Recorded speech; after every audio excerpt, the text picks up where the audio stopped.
shiny like a limousine. Hello and welcome to High Viz Health. I'm your host, Dustin Udowich. You asked for it, we're delivering. We also told you it was unbelievably important. Sleep. All right, listen, gang, we got to get this one on the radar. I've said it before, we got to get this one on the radar. This is one of the most overlooked aspects of your health. We're going to clear the air today. We're going to tell you what we're all doing wrong. We're going to tell you how to fix it. And we're going to do that by giving you some awesome strategies. So we're going to change those behaviors that are leading to bad sleep, and we're going to get good sleep. And we brought in a professional athlete, someone who works professionally in these spaces. Tunde, introduce yourself to the people of GSI and everybody else out there watching. People of GSI, yes, I am a former professional athlete. Spent a couple years playing pro football. Currently a firefighter.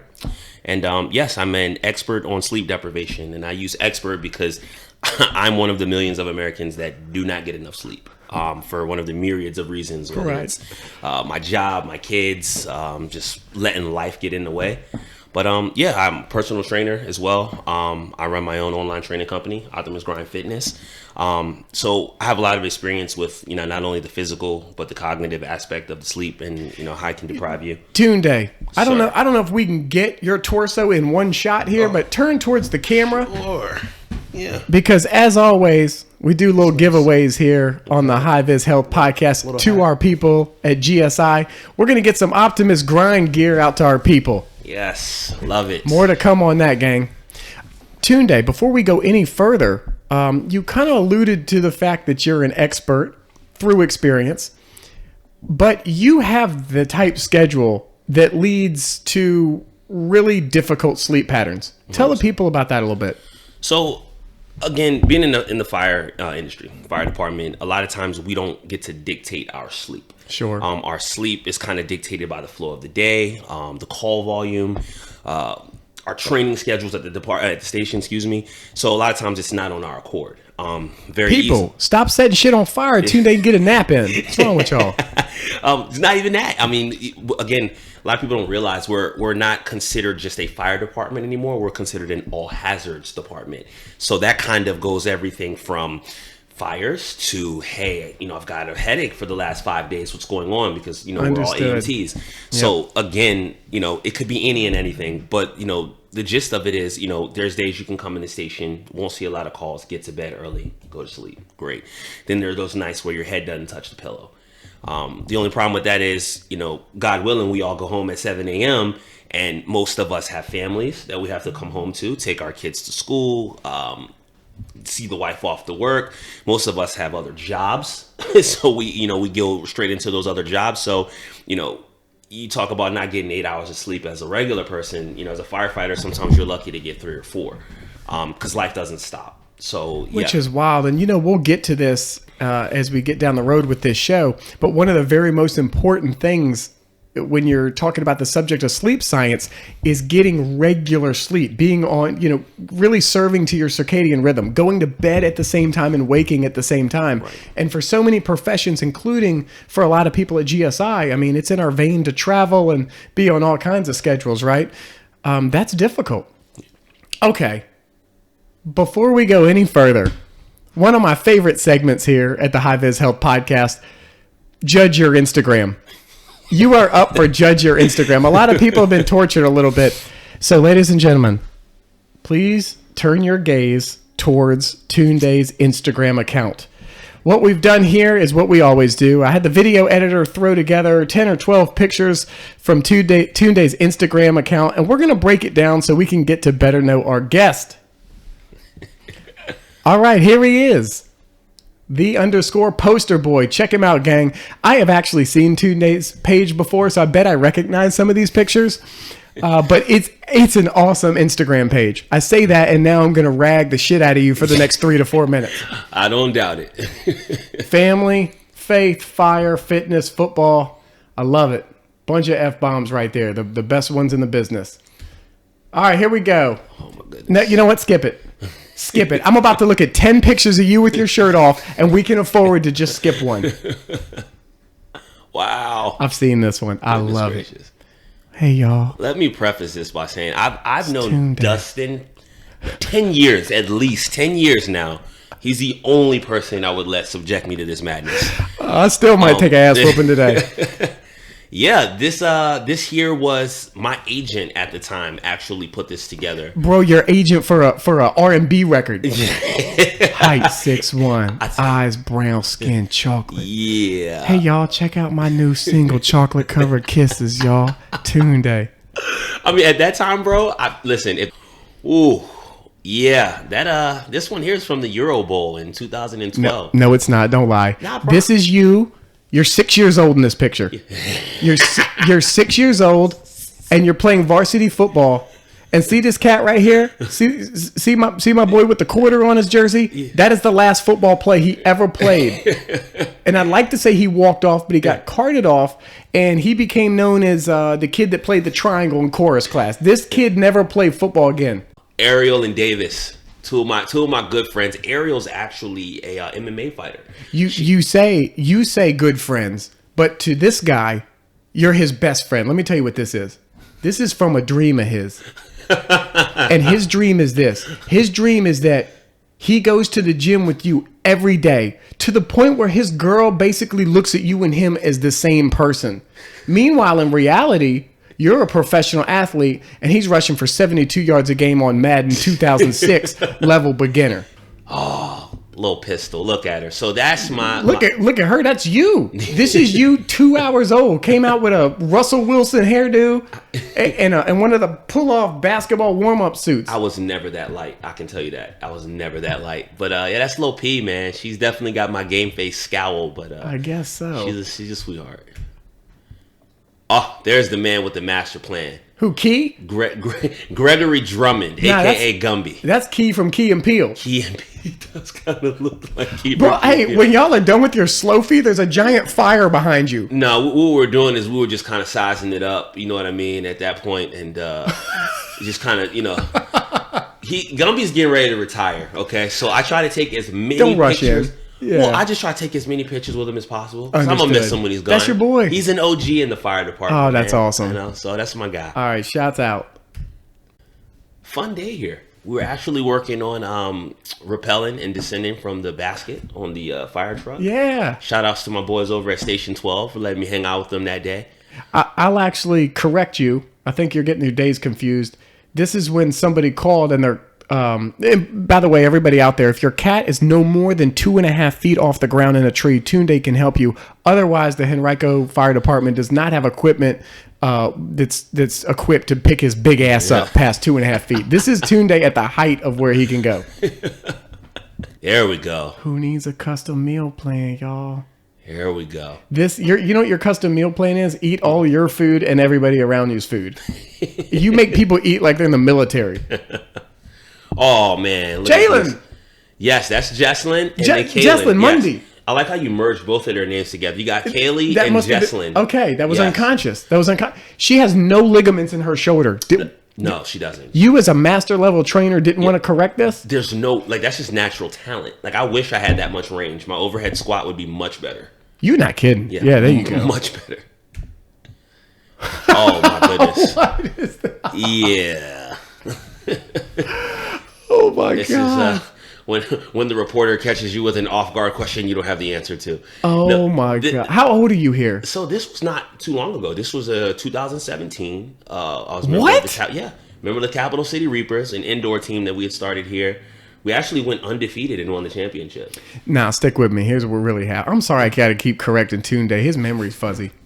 Stick with me on this one.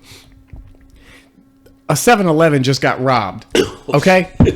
and the reporter's in the area, and she stops you, and she says, hey, there's this assailant, and he's out there. 7-Eleven just got robbed. Have you seen anything? He was wearing a blue Under Armour bandana and a football jersey, bro, and that's when they call you right there. Like, oh, shit.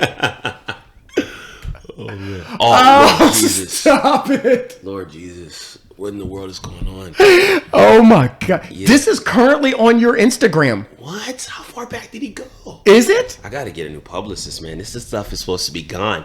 So this was a commercial we shot when I played in Austria for the first American sports bar that was opening out there. No And joke. so they wanted to have obviously an American in the the commercial, and the commercial is really dope. Despite this look, This was before chocolate covered kisses, y'all.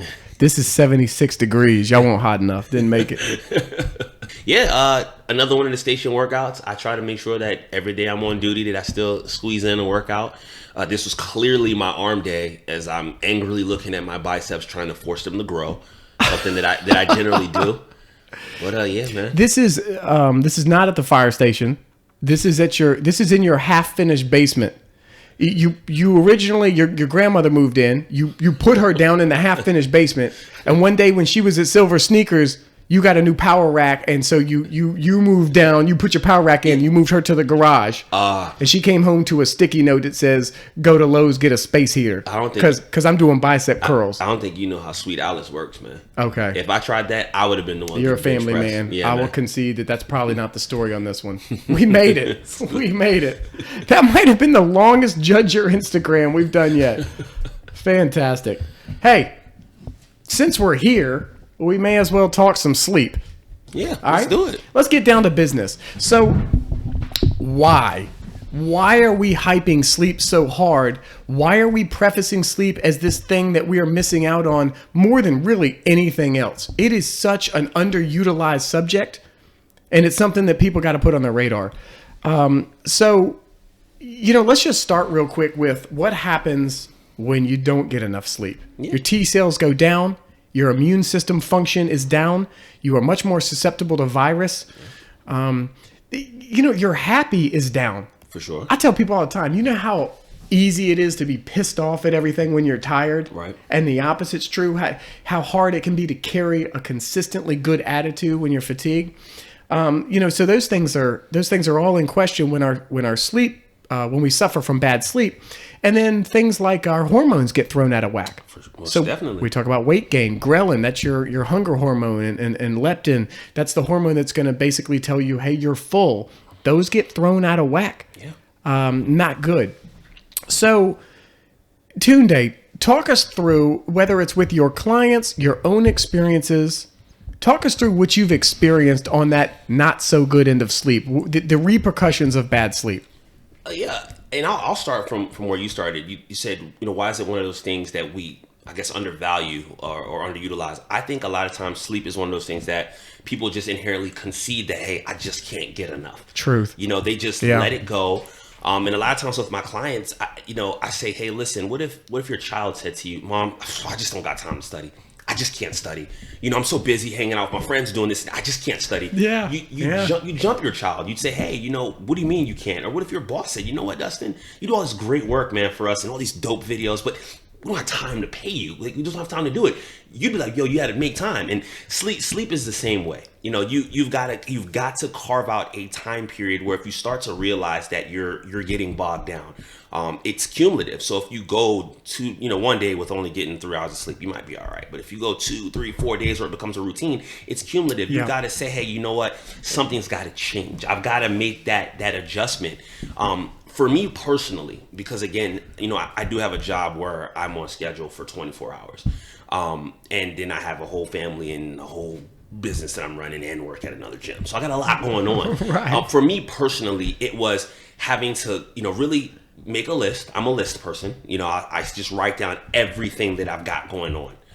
Write it down, cross it out. Write it down, prioritize, and then start crossing it out. Yeah. That the prioritizing part is where a lot of people start to get kind of wonky. It's like, really, where your priorities are at. Right. And so, I looked at certain times, certain pockets that I could, things that I could move around where it's like, well, look, if I come home, send the girls off to school, kiss my girl before she goes to the hospital, she's a nurse, you know what I mean? Go straight to the gym and work out, then train my clients.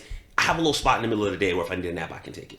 Because before, I was doing all those things, training my clients at the gym, working out midday, training my evening clients, and then coming home at night. And you're on that Euro step game, that afternoon nap. Pretty much, man. So, I had to move things around. And a lot of times with everyone, if you really look at your schedule, there are ways that you can do that. A lot of my 9-to-5ers are like, well, I get up and I go to work and I come home and I go to the gym, I eat dinner, I go home and go to sleep. And I'm like, well, what time are you going to sleep? It's like, well, for usually 11:30, I'll probably fall asleep. It's like, well, what are you doing between when you get home, eat dinner, 11 o'clock? Well, I'll stay up. I want to watch some TV. I want to do that. I said, I get it. Trust me. Nobody loves Netflixing and chilling more than me. Right. But understand this, like if you know that that's the only way you're going to fit that 8 hours that you need, you might have to get into bed at 8:30. Not that you have to go to sleep, but that is the pocket that you're going to have to cut off. And not to get long-winded, another thing is weekends. The way that the American work week is set up is that's your reset period. The problem is we are overworked in America. It's fact. I lived in Europe for 4 years. We're overworked, so we get to the weekend and what do we want to do? Everything we couldn't do throughout the week. Correct. And so here we are with these 2 days where we need to reset, and we book those up with things that we want to do, chill, go out, hang, whatever, or errands, groceries. And so we're not saying, look, it's Saturday, I've got to get this reset nap, or it's Sunday night, got to go to bed early. So to answer your question in short, it's you got to take the time to make the time. And I bet you've heard so many people, clients, you may have said this to yourself, I'm operating off of 5-6 hours. I'm fine. And the problem there is the back end. There are serious consequences on the back end of sleeping 5 or 6 hours. Clinical consequences. Those are coming down the line, even if you're surviving in the moment. So, that's no good at all. Yeah. So when we talk about, you were talking about carving out that time. Mm-hmm. And I think the extension of that conversation is the cognitive behavioral approach. Talking about the habits, the behaviors, the thought patterns that lead up to sleep. And that's something that we got to talk about with the good people listening today. You can't just go into this with no game plan. And a lot of your bad habits are behaviors. Right. Again, every sleep science specialist in the world, false, whenever you hear the word every.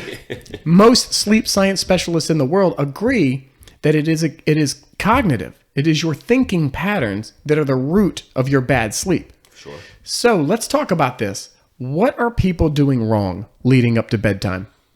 Well, obviously, it's, for starters, the time that they're getting to bed. Sure. The easy answer. Yep, no doubt. A lot of times, nutritionally, you got to think, your body craves carbs, fats, sugars for energy naturally. So at the end of your day, when you've worked 8 hours, gone to the gym, maybe run an errand or two and come home, you want those carbs. You want something that's going to make you feel whole, something that's going to make you kind of decompress. And eating those things before you go to sleep really is not going to be conducive to getting quality sleep. Very disruptive to your sleep. That's another right. thing that, we may even touch on here. It's like the quality of sleep that you're getting. So yeah, the behaviors leading up to it is, time, bad nutrition. A lot of times there are some people that you do too much before you go to sleep. I'm a victim of that. Like a lot of times, the best time for me to work on my online, with my online clients is late at night. Yep. My girls are asleep. You know what I mean? The house is finally to myself. It's quiet, but that's at 10 o'clock, 10:30. So I'm like, right. let me sit down for an hour and work on some meal plans. And that hour turns to 2. It's 12:30. I got to be at the station at 6. You know what I mean? And when I got to be at the station, I got to be at the station ready to go. So this isn't like, you know what I mean? So doing too much before you go to bed, nutrition, and obviously the time that you're going to sleep would probably be the top 3 culprits for things that people are doing wrong. Like you have to understand, like graze into it. If you set the time, hey, look, I want to get in bed at 9. That means at 9, your booty got to be in the bed, laying down, not I'm going to start getting ready. Your teeth got to be brushed, bathed, if that's what you do. All of that stuff's got to be done in bed at 9. So plan your night to that point. It's like, I'm going to get in bed at 9, and then what you're speaking to here is sleep hygiene. You're speaking to all the things that contribute to you being able to lay down and fall asleep in 15, 20 minutes. 100%. And word to the wise, this isn't true for everybody, but if you lay down and you fall asleep in 2 to 3 minutes, you're probably really underslept. There is a sweet spot for how quick you should nod off. Now, if you're laying in the bed for over 25, 30 minutes, what a sleep specialist will tell you, and I am a sleep science specialist, I'll tell you, get up.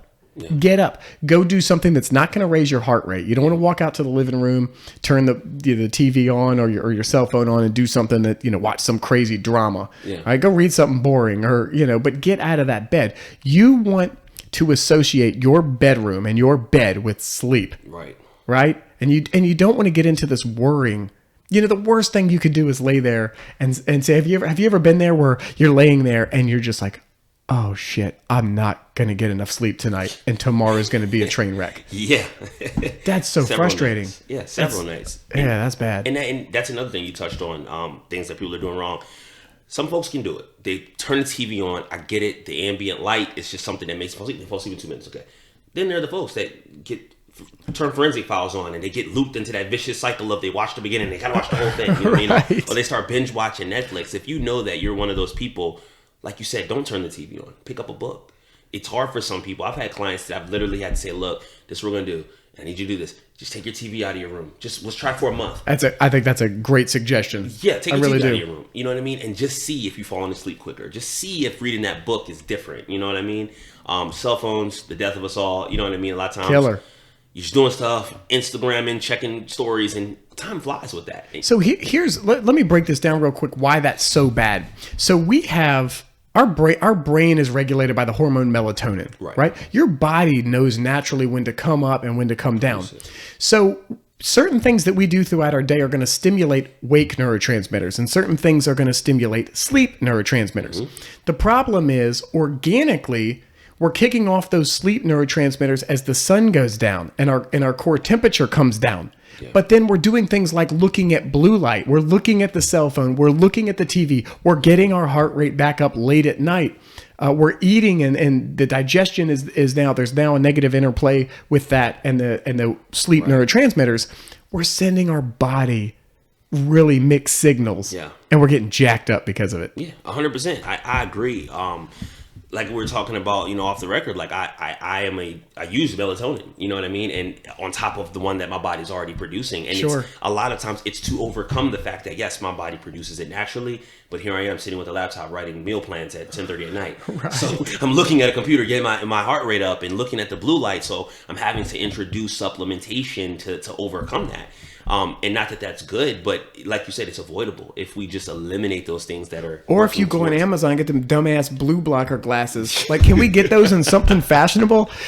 Gang, they make a pair of glasses. They're called blue blockers. They block the blue light. Yeah. And every single pair I've ever seen looks absolutely ridiculous. You look like the bad guy from an 80s terrible action movie that never made it to the big screen. I saw them on Shark Tank for the first time a couple of weeks ago. Oh, wow. Yeah, I was like, is this like a real thing? Were they fashionable? No. Oh, They we're kind bad of look too. like Kanye's glasses. They kind of were just real, like, wonky. Yeah. Interesting. Yeah. Okay, so let's talk about the fix. We've talked about, well, let me mention one more thing with the light. What we want to do with the light, and this is to serve those sleep neurotransmitters. This is a great tip for anybody. Parallel the light outside with the light inside. So what I mean is when the sun is 40% down, make your house have 40% less light. And when it's 80%, start cutting the lights down in your house. Start cutting the stimulants down in your house. And a quick mention with caffeine. Half-life on a cup of coffee is about 8 hours, right? Yeah. We really, unless you just know that, you're not as sensitive to caffeine, because I do know some people who can get away with a late afternoon coffee. Yeah. Me, I'm not one of those people. Yeah. You want to get that last coffee in by 1:30, 2 o'clock p.m., most people. Yeah. I don't ever try to take anybody's coffee from them, because that's how you get stabbed. Yeah, but, it's a slippery slope. And I agree with you. Like me, I have a high tolerance for caffeine. But there are folks that, like you said, one cup will set them off. And you sometimes taking that cup away can get them very irritable. Understood. But there are several there's ways around it. Like if you know, like that irritability spot is in the evening when you're not going to get that coffee, let's put something there. Mm-hmm. Like, hey, look. Let's put the work out there. You got an outlet, you know what I mean? That's a great segue for something else. Yeah. That's a beautiful segue. Right. Well, last thing I'll say about coffee, though, Mayo Clinic says 400 milligrams a day. That's actually a pretty high roof. Oh, yeah, for sure. And they're one of the leaders in that particular study. What I was going to say is stressors, stress relief. What stress relief do you have built in your day? Because that is correlated directly with good sleep. Yes. Exercise. Let's start there. Fitness. Yeah. 100%. I mean, obviously, with me being a fitness advocate, that's always the first coping mechanism that I suggest. Again, get your endorphins up. It expels energy. There's a myriad of different exercises. Does it matter? You can do. Does it matter what time of day? No. I mean, stress is every day, all day. Does stress only hit you late at night? No. Stress hits you early in the morning. Just don't take your shotgun or hemo rage at 8 p.m. Right. Hold up. I love the names of these. Yeah. Name some pre-workout names. They've got one, I Am God. Mr. Hyde, Dr. Jekyll. Yeah. I've heard some pretty insane names. Assault. You don't believe me, I'll email you a picture. When I played in Europe, there was a pre-workout, and the literal name of it was called crack. And I remember looking at my teammate, and I was like, bro, you would never be able to sell this in the States. And if you could, it'd fly off the shelves. Like literal. Wow. It's called crack, and it had a biohazard sign on it. I'll send you the picture. It was beside a thing of Jacked 3D. I know you remember You couldn't roll with this dude because you was trying to put out chocolate covered kisses. You was in a different state of mind at that time. I was just man. trying to get in the end zone. Yeah, Man. I feel you. I feel you. All right, cool. Where the hell were we before I got us off track? Caffeine. You said it was a perfect segue into something else. Some stress relief. We got into fitness. What else? Speaking to stress relief, can we work into our day-to-day operations that are going to lead to better sleep at that 8, 9, 10 p.m. window? What can we do earlier in our day? So a lot of times, I mean, and it varies from person to person. Sure. So I'll take, my girl for instance. Like for her, she's one of those people that conversation is with certain people helps alleviate stress. Every day, I'd be willing to bet my entire salary of what time she's going to call me each day because I know that call is coming. I know it's coming. And for her, I get it. It breaks up her day with her being a nurse. She sees a lot of different stuff. She's dealing with a lot of different people. And so it's just like that conversation. And sometimes we don't even talk about nothing. Hey, babe, what's going on? Same routine, da-da-da-da. That for her, though, is like it breaks up the monotony. It alleviates a little bit of stress, especially when I'm on duty. She worries. So it's like, cool, de-escalation. Other folks, you know what I mean? Like you see it in a lot of office environments, desk environments where people will have some kind of game or something just at their desk. A lot of people that work on phones, they'll unplug the headset when they get that little break and to have a game or Sudoku or something like that. Sure. We had a guy I used to work with at the firehouse. Every morning he had to do a crossword puzzle. That was just his morning debrief. One morning we filled out the crossword puzzle for him before he got in with ink. Lost his mind. Nicest guy I've ever met. Like, no, I cannot make this up. He was sincerely ticked off. He was seriously pissed off, like upset, visibly upset about it. And we were like, man, we'll get you another one. He said, no, I don't want another one. Like, that was his thing. You know what I mean? And so people have different mechanisms for breaking up stress. You know, mine happens to be the 2 hours that I get to work out. Because for me, I feel like that's the only time that I'm really 100% in control of what's going on. I mean, you have a girl, so you have no control there. Kids, at least my kids are out of control, so I have no control there. The fire department is unpredictable, so I have no control there. But, when I work out, it's my time to say, cool, I'm going to work on arms today. And I can devise my arm workout. I can devise the level of intensity, the duration for the most part. Yeah. And I can go after it. And you're doing something for you, too. Right. And I know how dedicated you are to your family. Your career has you dedicated to the safety and well-being of other people. But it is so important to do some take care of you in your day. 100%. How can you be the best for those people you love if you're not doing those things? 100%. So I think it's worth taking an inventory of saying, hey, when's the me time? And that could show up in a number of different ways, but it needs to show up. Yeah, absolutely. And again, a lot of the clientele that I deal with, and I hate using the word average, but they're your run-of-the-mill people that work regular jobs, have families, and they go home. And a lot of times it's easy to lose yourself in that type of cycle because you work for work, family for family, go to sleep, you wake up, you work for work, family for family. And it's like you said, where's your you time? Cut out that niche for yourself. Very important.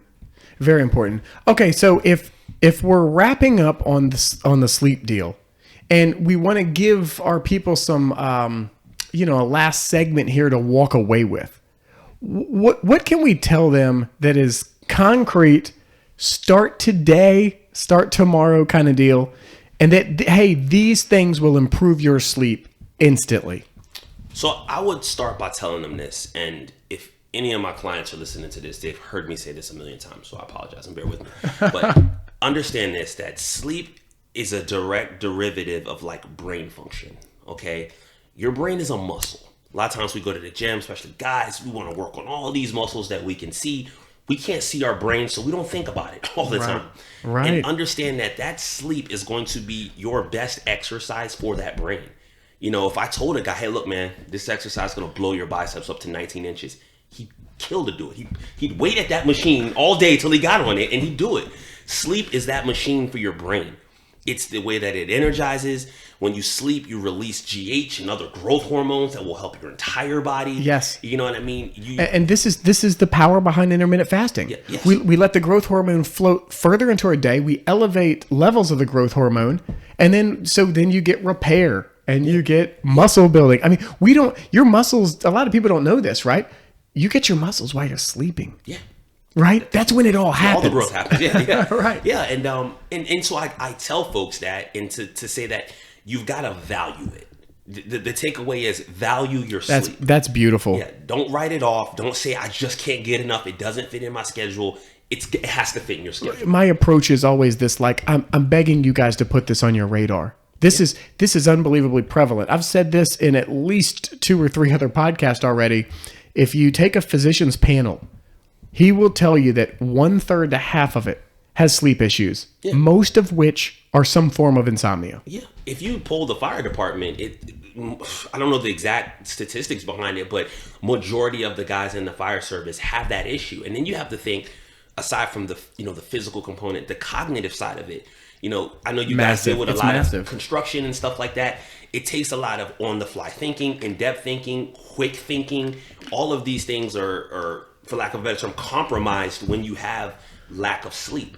I can 100% tell you, like, when I don't get enough sleep and I go to the station in the morning and my lieutenant or somebody's like, hey, look, we're gonna train on this.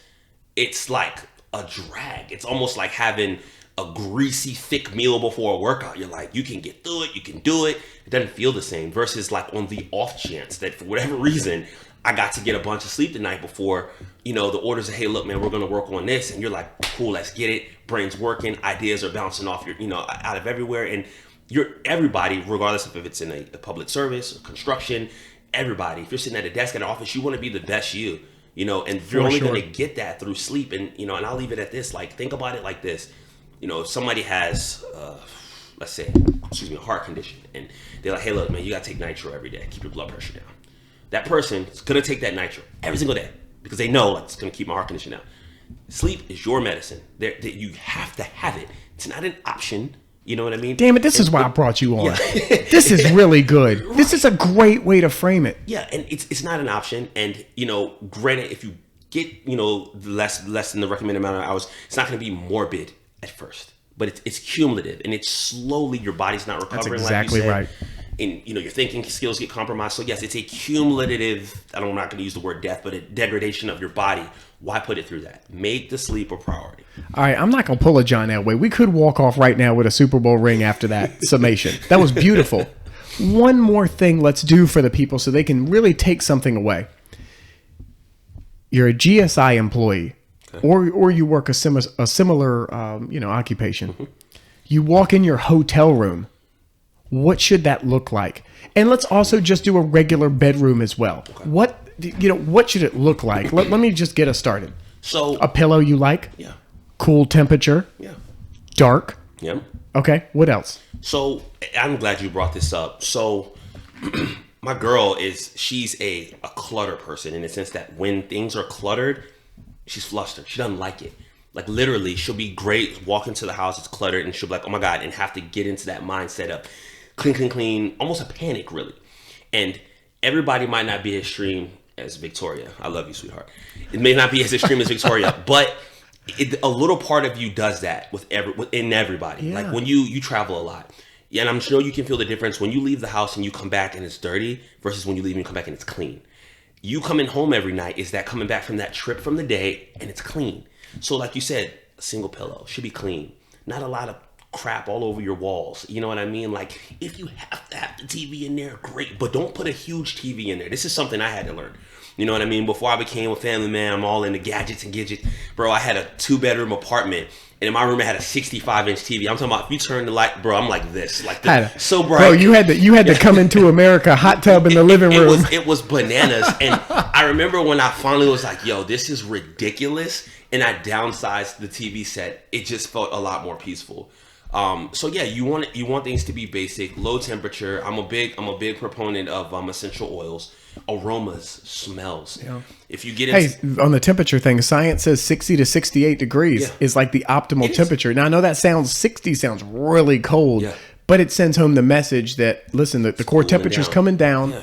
You want a cool environment. You're right, and so the temperature, scents, and I say that because. If when I sleep, I usually get a little lavender going and some peppermint. Those are just my in the same family as that, white noise. Yeah. setting the environment. Like I love white noise. It works for me. If that's something that works for you, like when I'm traveling, it's either playing off my phone or I will put a white noise maker in my travel bag. Yeah, I have a 6-month-old right now who happens to sleep in our room most nights, and she needs white noise. And so the last couple of months, I've kind of come accustomed to it. You know, as a white noise thing, and I mean, it works. But yeah, you've got to really reduce it down. Like your living room, your den, your man cave. That's where all the media and the ruckus should be. But your bedroom should be your place of solace, your place of relaxation. It should almost feel kind of like what I tell my clients is like a massage parlor. You know how when you go to a massage, the ambiance is clear. You never go in there thinking, man, this is crowded. Oh, what are all these lights? For sure. Immediately your mind goes, I need to de-escalate. Yep. And that's how your bedroom should feel. Yes. I think that's awesome. And let me add one last thing, and it's coming from personal experience. I have finally solidified a stretch routine before bed. Man, it makes you feel cozy. Yeah. Get you ready for sleep, man. It's the real deal. It really is. That was something that was actually bestowed to me. And again, I'm not going to sit here and lie and say that I do it regularly. I'm one of those guys that I only stretch when it's like dire. Like, yo, that leg workout was insane. I have to stretch or I'm going to go into a full body cramp. But I have a confidant of mine who she's a yoga instructor, and she's always on me about you stretch, do this, do that. And I'm like, no. And she's like, listen, you should really try stretching before you go to bed. And I'm like, I get it. You say I'm tired all the time. I understand it. And she's like, no. She's like, given the line of work that you're in, the stress that that you're under a lot of times, she's like, it'll really help you fall asleep and get a more peaceful sleep. And better core sleep, better deep sleep. Right. Yes. And at the time I was still playing indoor football. And so like I said, you know what? I'm going to try this just before games. Yeah, I'm not going to stretch every night, but I'm going to try it before games. And I tell you what, it was really something behind that, Dustin. Massive difference. Like listen, I think this is the way to appeal to all the dudes out there, right? Yeah. When you make that connection mentally, that it makes your workouts better and it brings better continuity to your workouts, as in you can go to the gym, go a little harder more often. Yeah. That is when you and stretching will become inseparable. Yeah. As long as you look at it as two different worlds, like, man, I can either lift today or I can go to this yoga class at this gym, you're probably not going to make the switch. No. But when you make that connection of that positive correlation between flexibility and strength, flexibility and recovery, that's when you will not be skipping your stretch sessions. Yeah, and the recovery, just to be simple, the recovery is what's going to help you maximize whatever you're doing. It's no secret that the best way to get the most out of a muscle is to completely exhaust it and to completely recover it. But if you're not getting enough sleep and if you're not stretching, you're not completely recovering it. Thus, you're not getting the max benefit. Truth. So think about it that way. And, what I do is I like to challenge my clients to like small intervals. I treat them like I treat myself. Like when I switched to vegetarian a while back, I said, I'm going to try this for a week. That's what I gave myself. I could do a week. I loved it. You know what I mean? So I continued. So what I would tell the guys at the company is, hey man, look, a week, let's try this, bro. Like, let's just stretch before we go to bed. And let's make it a concerted effort. Unless under dire consequences, we're going to get 8 hours of sleep. Yeah. Tell the wife I'm going to bed early. Tell the kids we're not gaming tonight. Whatever you got to do, let's try to get 8 hours and just see how we feel after a week. They'll be sold. I love it. Hey, if y'all think Tunde is not going to be a mainstay on the High Vis Health podcast, you're wrong. Tunde is going to be right back. We're going to get this guy's face very familiar with the GSI crowd, very familiar with all of our followers on Instagram and Facebook and beyond. Tunde, thank you very much for A, not punching me in the throat while we did judge your Instagram, and B, for how insightful you were today. And I think the viewers got a lot of great takeaways. I'm very excited that we were able to cover this, in a comprehensive manner. Yeah. And won't be our last sleep talk, but I think it gives people a place to start. Yeah, for sure. First and foremost, thank you guys for having me. I've known Dustin almost a decade here. He's a wonderful dude, very insightful, and giving me a platform to come out here and talk to you guys. I love it. And yes, it's definitely important, and it's a topic for me that, again, it's a direct correlation. I live it, so I don't have any problems talking about it, man. So yeah, thanks for having me. Beautiful. Tunde and Dustin signing off from High Vis Health. We'll see you again soon.